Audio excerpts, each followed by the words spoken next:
जगत गुरु आदि शंकराचार्य भाग 9 सहयोगियों की तलाश। ज्येष्ठ भारत श्रेष्ठ भारत, अंधकार से प्रकाश की ओर आओ चलें वेदों की ओर। मैं मुकेश आर्य। श्रेष्ठ भारत में आज का विषय है सहयोगियों की तलाश। जगत गुरु शंकराचार्य बद्रिका आश्रम में बैठे विचार कर रहे थे। एक आध्यात्मवादी व्यक्ति की शक्ति बहुत बड़ी होती है, पर आज सारे संसार में अज्ञान का अंधकार व्यापक है। उसे एकाकी प्रयत्नों से समेटना संभव नहीं हो सकता। राम को भी हनुमान और सुग्रीव की सेना का सहारा लेना पड़ा था। कृष्ण के भाई बलराम प्रत्येक युद्ध में उनके साथ रहते थे। बुद्ध ने अनेक शिष्यों का सहयोग लिया था। योग्य, समर्थ और प्रतिभाशाली व्यक्तियों का सहयोग प्राप्त करना चाहिए। उन दिनों महिष्मति के आचार्य मंडन सारे उत्तरी भारत में विद्वान के लिए विख्यात थे। शंकराचार्य उन्हें प्रभावित कर अपना सहचर बनाने के लिए उधर ही चल पड़े। आचार्य प्रवर ने शंकराचार्य का स्वागत किया और उसके बाद उनसे आने का कारण पूछा। शंकराचार्य ने कहा, आर्यवर, आज देश की जैसी स्थिति है हम आप सब देख रहे हैं। मैं अपना संपूर्ण जीवन राष्ट्र जननी की सेवा के लिए समर्पित कर चुका हूं।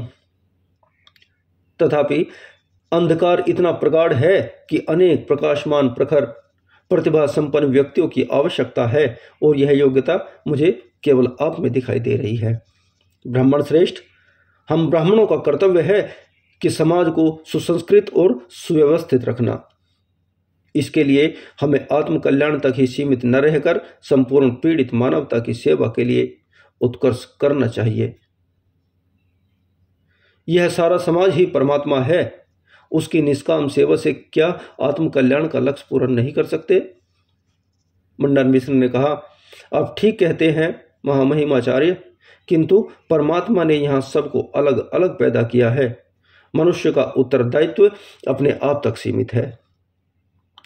दूसरों के झगड़ों में कौन पड़े? जो जैसा करता है वैसा भरता है। इससे हम और आप भला क्या कर सकते हैं?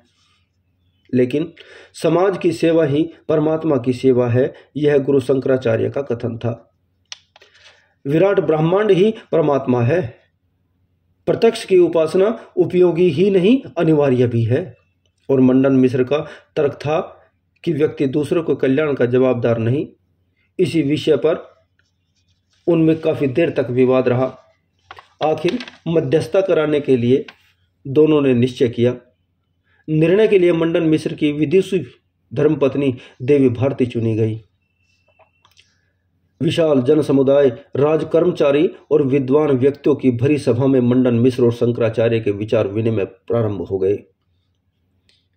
यह कोई शास्त्रार्थ नहीं था, केवल शर्त यह थी कि यदि मंडन मिश्र शंकराचार्य के विचारों से सहमत हो जाते हैं तो वे उनका अनुचरत्व स्वीकार कर लेंगे और उन्हीं की तरह अपना जीवन कर्म बना लेंगे।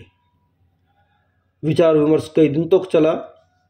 अंत में देवी भारती ने शंकराचार्य के पक्ष का समर्थन कर उन्हें विजयी घोषित कर दिया। उन्होंने स्वयं भी अपने देश के लिए आत्मत्याग किया। मंडन मिश्र, उनकी धर्मपत्नी देवी भारती